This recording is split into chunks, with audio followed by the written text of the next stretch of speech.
Students, जैसा कि हम अभी पढ़ रहे थे लोकसभा बनाम राज्यसभा, तो दोनों सदनों में सबसे अधिक प्रभावशाली कौन है, राज्यसभा या लोकसभा। तो लोकसभा की डिजाइनिंग अब तक हम पढ़ चुके हैं। तो आइए अब एक बार नज़र डालते हैं राज्यसभा। जैसा कि इसको अपर हाउस कहा गया है, यानी संसद का द्वितीय सदन है, वो राज्यसभा है। इसका चुनाव जैसा कि हम पढ़ रहे हैं कि इनडायरेक्ट रूप से होता है। अनुच्छेद 80 के अनुसार राज्यसभा की अधिकतम संख्या है वो 250 हो सकती है, जिसमें 12 सदस्य होते हैं वो राष्ट्रपति के द्वारा मनोनीत होते हैं। ये 12 सदस्य वो होते हैं जिनको साहित्य, कला, विज्ञान या समाज सेवा के क्षेत्रों में विशेष कार्यों के लिए सम्मानित किया गया हो। इस सदन में संघ की इकाइयों या राज्यों की जनसंख्या के अनुसार विधानसभाओं द्वारा निर्वाचित प्रतिनिधि होती हैं।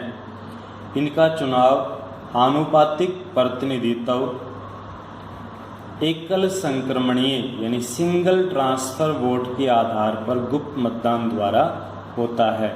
और जिन क्षेत्रों में विधानसभाएं नहीं हैं वहां राज्यसभा सदस्यों के लिए विशेष निर्वाचक मंडल मौजूद होते हैं। राज्यसभा की बैठकों के लिए इसकी समस्त सदस्य संख्या का 10वां भाग उपस्थित होना आवश्यक है। इसके बिना यानी कुल कोरम का 10वां भाग उपस्थित होना आवश्यक है। इसके बिना इसकी बैठक नहीं हो सकती। जैसा कि हम लोकसभा और राज्यसभा के अंतरों में पढ़ रहे थे, तो लोकसभा का सदस्य बनने के लिए उम्र होनी चाहिए थी 30 साल 25 ईयर्स, लेकिन राज्यसभा का सदस्य बनने के लिए उम्र होनी चाहिए 30 वर्ष। राज्यसभा एक स्थायी सदन है, यह कभी भंग नहीं हो सकता। इसके 1/3 सदस्यों का कार्यकाल हर प्रति दूसरे वर्ष समाप्त हो जाता है और इनके स्थान पर अन्य सदस्य विधानसभाओं से चुन करके आते हैं, लेकिन इनका कार्यकाल 6 साल का होता है। भारत का उपराष्ट्रपति होता है, वो इसका पदेन सभापति होता है, लेकिन वह राज्यसभा का सदस्य नहीं होता, लेकिन उसका चुनाव होता है वो इसके सदस्यों द्वारा ही होता है। यानी जो राज्यसभा के सदस्य होते हैं वो उसका चुनाव कर सकते हैं। यदि कोई व्यक्ति बिना सूचना के 60 दिनों तक 60 डेज तक राज्यसभा से अनुपस्थित रहे तो उसका स्थान खाली समझा जाता है। ऐसे ही इसकी शक्तियां और कार्य क्या होती हैं, जैसे लोकसभा की शक्ति और कार्य होती हैं, ऐसे ही इनके भी शक्ति और कार्य होती हैं। लोकसभा के समान ही राज्यसभा भी विधि निर्माण का कार्य कर सकती है। यानी कोई भी विधेयक यानी सामान्य साधारण विधेयक है वो राज्यसभा में भी सबसे पहले पेश हो सकता है, उस पर वहाँ चर्चा होने के बाद वो लोकसभा में जा सकता है। यानी केवल धन विधेयक होता है वो पहले लोकसभा में पेश होता है, उसके बाद उसकी प्रक्रिया राज्यसभा में जाती है। लेकिन सामान्य विधेयक जो होते हैं वो संसद के किसी भी सदन में पेश हो सकते हैं।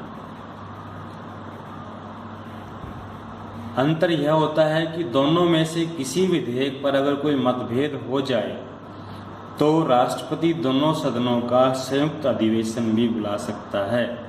संयुक्त अधिवेशन में संख्या में लोकसभा के सदस्य व राज्यसभा के सदस्यों में अनुपात 2:1 का होता है। इस अधिवेशन में जो पारित होगा वह दोनों सदनों द्वारा मान लिया जाता है। अतः राज्यसभा के सदस्यों की शक्तियां कम हो जाती हैं, जैसा कि 2 सदस्य लोकसभा के और 1 सदस्य राज्यसभा का। संविधान में संशोधन करने की राज्यसभा व लोकसभा की शक्ति समान है। कार्यपालिका पर राज्यसभा का नियंत्रण प्रत्यक्ष न होकर के अप्रत्यक्ष होता है।